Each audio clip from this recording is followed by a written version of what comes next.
Yes, amahoro y'Imana nshuti bakunzi ba Mugisha Group Time tunejejwe cyane kuba tuza kuganira namwe ku makuru atandukanye aba ari kuvugwa mu mikino. Na makuru rero kuri uyu munsi turi bukore mu buryo budasanzwe bijyanye rero n'icyifuzo cy'abakunzi bacu bakomeje kutwandikira kenshi batubwira yuko twibanda ku makuru yo mu Rwanda gusa, nyamara kandi hari amakipe bihebeye ku mugabane w'i Burayi.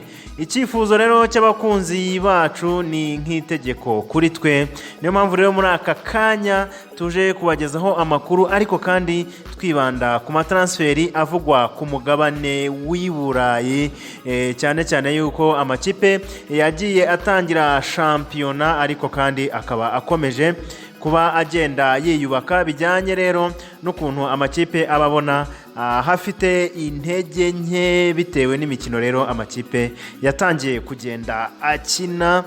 Tubahaye ikaze rero muri rusange muri iki kiganiro, muri kumwe nanjye nta munoza Calixte ugiye kugaruka ku makuru atandukanye ari kuvuga ku mugabane w'i Burayi, aho rero turi buvuge ku bakinnyi batandukanye nka Paul Labile Pogba, umukinnyi nka Harry Kane, umukinnyi nka Birmingham ndetse na Henderson, abakinnyi nka Berlin, nka Locatelli ndetse na Benzi n'abandi bose bagiye batandukanye. Tukaba tugiye kubagarukaho muri rusange, kongera kubaha ikaze kandi twizera rero ko mumeze neza aho muri mu bice bitandukanye, kandi n'abatameze neza tubifuriza kwihangana. Burya ubuzima niko bumera, bavuga yuko rero habamo kumanuka no kuzamuka, ariko kandi burya ikiruta byose ni ukwiringira Imana, ni ukugira courage ndetse no kugenda umuntu yihagararaho muri rusange. Ni mu kanya gato cyane rero katarambiranye tukagaruka aya makuru tuyarambura.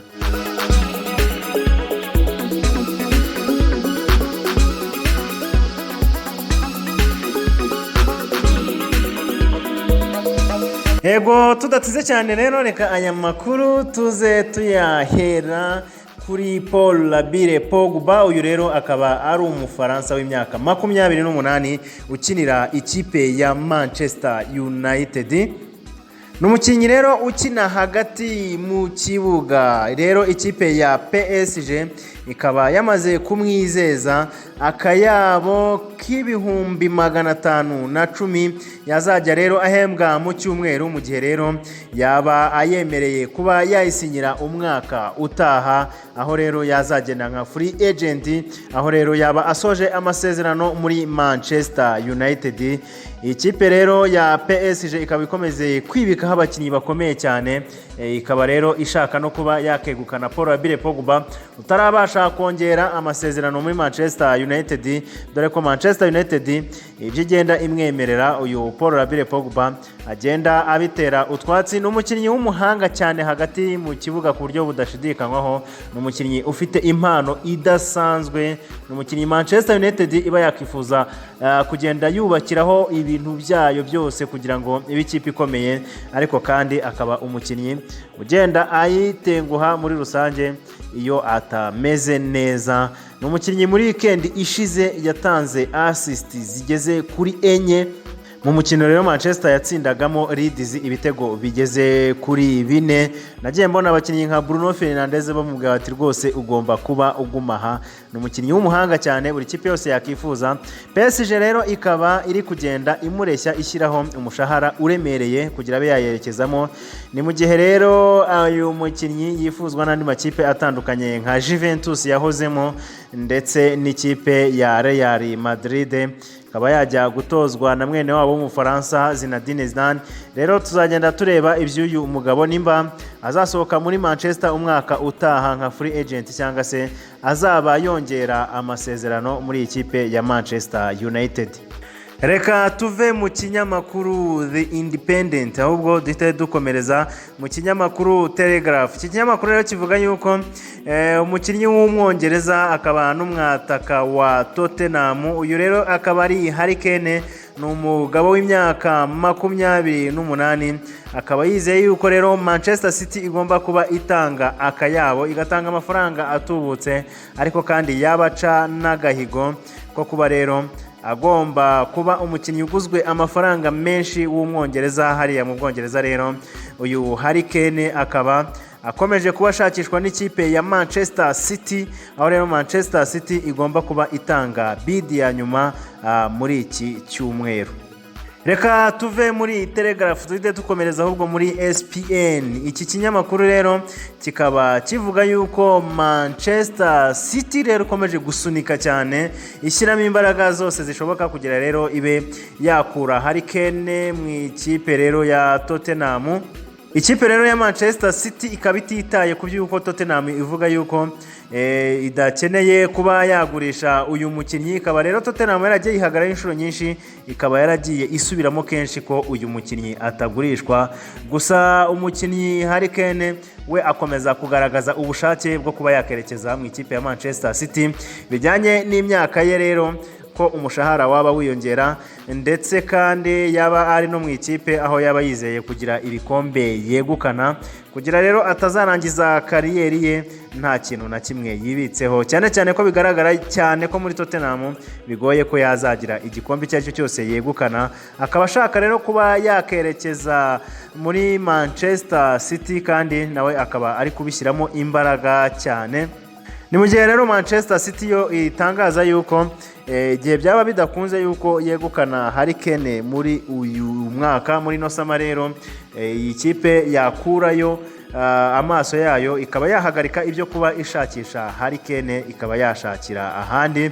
Ni mu gihe Gabriel Jesus mu kanya rero kariko kanya abonye ko kuba yabona umwanya, ndetse agenda anagaragaza ubushobozi bwe. N'umukinnyi utarabashije kugenda abona umwanya, umukinnyi Pep Guardiola atigeze agirira icyizere cyane, ariko kandi waguzwe mu ikipe ya Manchester City, bigaragara yuko ari umukinnyi wari witezweho byinshi yagenda ageza kuri ikipe ya Manchester City muri rusange. Ataho rero abakinnyi batandukanye bo muri Tottenham bakaba bavuga yuko bifuza gushyigikira mugenzi wabo kugira rero abe yakerekeza mu ikipe ashaka kuba yajyamo. Ikipe ya Tottenham rero idakomeza kumuzitira nk'uko rero ikinyamakuru The Mirror kibitangaza muri rusange. Reka rero dukatire muri The Athletic. Iki kinyamakuru rero kikaba kivuga yuko umukinnyi wa Liverpool ndetse akaba n'umwongereza ukina hagati mu kibuga, akaba ari umugabo rero w'imyaka 31, yamaze rero kugira agreement, yamaze kugira rero ibyibanze yemeranyaho n'ikipe ye ya Liverpool kugira rero abe yasinya amasezerano mashyashya muri ikipe ya Liverpool, n'ubundi asanzwe akinira muri rusange. Ibi nk'uko rero twari tumaze kubibabwira, bikaba tubikura mu kinyamakuru The Athletic.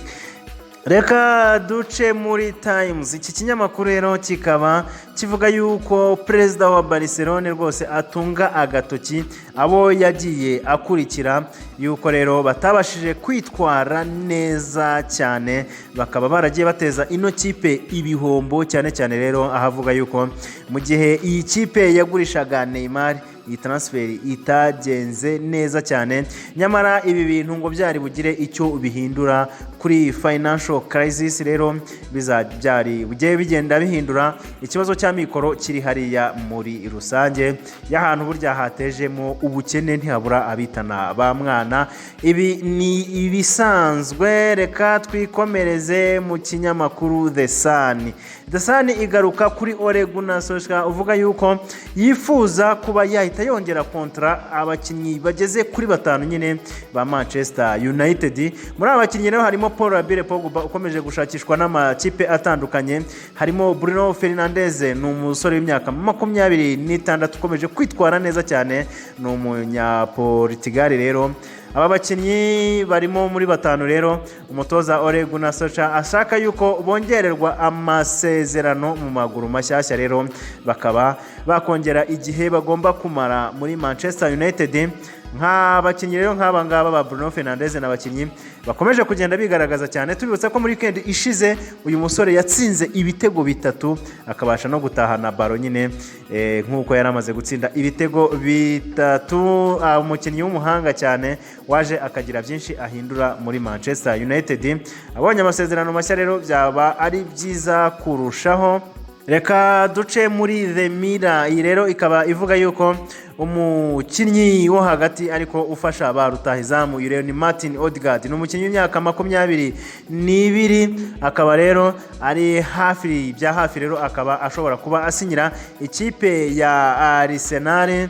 Ni mu gihe rero ushinzwe akaryo ke, ushinzwe rero kuba yagenda aharanira inyungu ze, amaze rero kuba yerekeza i London kugera rero babe baganira. Ni mu gihe kandi rero ikipe ya Real Madrid ishaka kuba rero yamwongerera intizanyo rero afite muri Arsenal. Ikipe ya Real Madrid nta gahunda ifite yo kumugurisha burundu muri rusange. Ni mu gihe Elo Sport igaruka muri Real Madrid ikavuga yuko ikipe ya Real Madrid ifite icyizere cyo kuba yasinyisha umufaransa ukina yataka.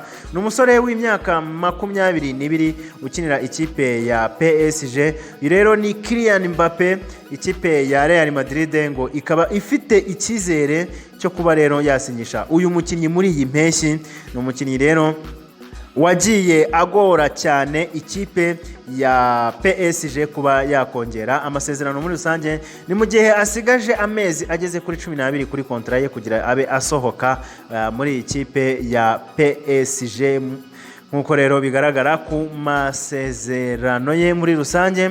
Reka dukomereze muri The Athletic. Ikinyamakuru kivuga yuko umukinnyi wa Leicester n'umukinnyi ukina nka mababa n'umukinnyi witwa Benz w'imyaka 23 rero akaba yiteguye kuba yasinya deal nshyashya rero muri iyi kipe, akaba yagenda yongera amasezerano.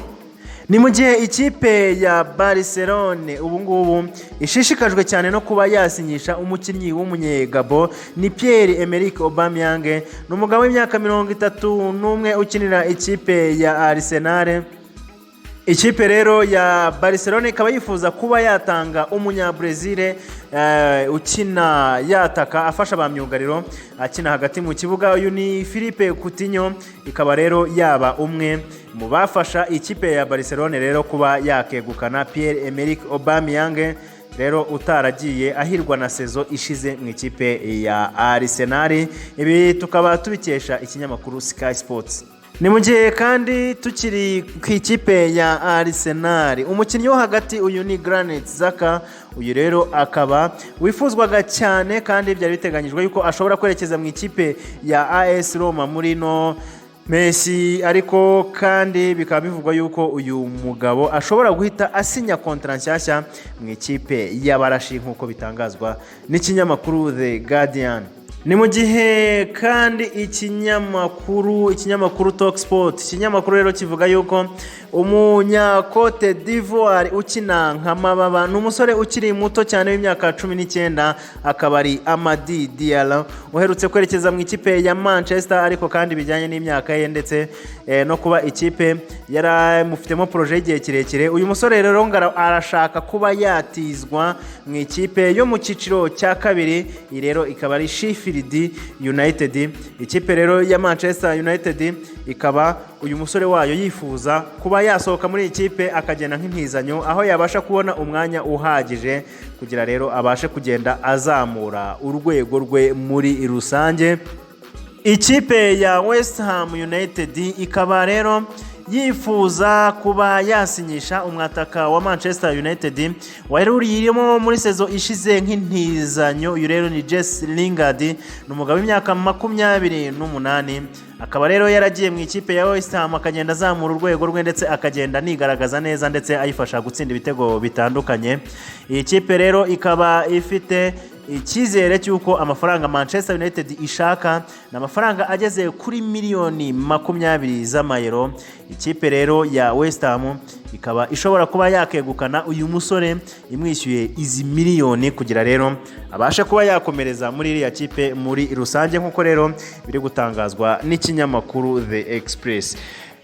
Reka dukomereze ku mukinnyi w'umunya-Argentine. Uyu rero ni umwataka Lautaro Martinez, umusore w'imyaka 23, akaba yamaze gufata icyemezo cyo kuguma muri Inter de Milan kugira rero agume hariya abe akomeza kugenda yigaragaza neza nk'uko rero byatangazwe n'umu agent we. Akaba rero yakomeje kugenda yemeza yuko uyu musore ntaho azaguma mu ikipe ya Inter de Milan. Inter de Milan rero yamaze kugurisha Romelu Lukaku, bigaragara yuko uyu nguyu ari we mwataka muri rusange yari isigaranye ufite ubushobozi n'ubunararibonye muri iyi kipe uyirambyemo.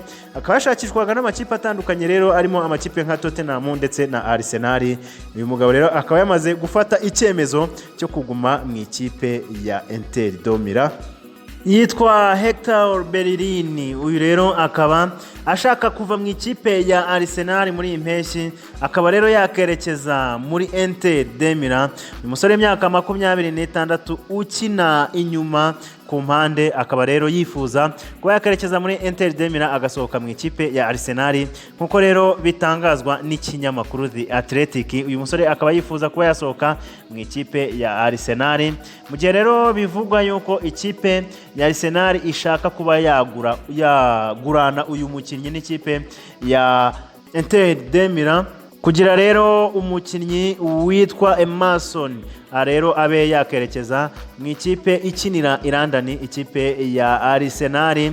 Amakipe rero yombi akaba ashobora kuba yakora deal yo kugurana abakinnyi muri rusange. Ni Hector Bellerin rero wananiwe no kugira consistency, wamunaniwe no kuba yagenda yigaragaza neza bihoraho, byagiye rero bimugora cyane aho agenda akina sezi imwe bikagenda neza indi ikaza byanze utamenya ko ari we. Reka rero turebe ko aramutse agize amahirwe yo kuba yakerekeza mu Butaliyani yagenda azamura impano ye ndetse akagenda afata forume ku buryo bugiye bukomeye. Ikipe ya Juventus ishobora kwemera gutanga miliyoni 35 z'amayero icibwa rero n'ikipe ya Sassuolo ku mukinnyi w'umutaliyani. Uyu rero akaba ari Manuel Locatelli w'imyaka 23. Ikipe rero ikaba imuhanganiye n'ikipe ya Arsenal ishaka rero kuba nawe yamusinyisha nkuko rero bitangazwa n'umunyamakuru w'igihangange cyane mu bijyanye rero n'amatransfer yo ku mugabane w'i Burayi. Rero akaba ari Fabrizio Romano.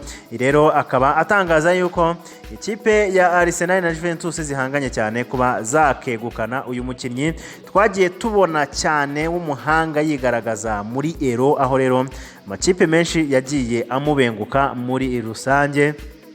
Reka aya makuru tuyasoreze mu ikipe ya West Ham. Ikipe rero ikaba ivuga yuko idashaka gukurayo amaso, idashaka kuba yacika intege muri gahunda zo kuba yasinyisha umufaransa ukina yugarira. Rero akaba ari Kurt Zouma w'imyaka 26. Ni nyuma yuko rero iyi kipe inaniwe kuba yasinyisha umukinnyi wa Fiorentina w'imyaka 23 n'umunya Serbia ukina inyuma ariko ku ruhande. Uyu rero akaba ari Nikola Milankovic. Ikaba rero bitangazwa n'ikinyamakuru The Guardian kivuga yuko rero ubungubu amaso ya West Ham, amaso ya David Moyes ubungubu ayahanze cyane ayerekeje kuri Kurt Zouma umudefenseri w'ikipe ya Chelsea. Amakuru rero kuri Mugisha Group Time nakagaruka, tubashimira ko mwabanye natwe kandi tubifuriza kugira ibihe byiza kandi byuje amahoro n'amahirwe. Mugire umunsi mwiza.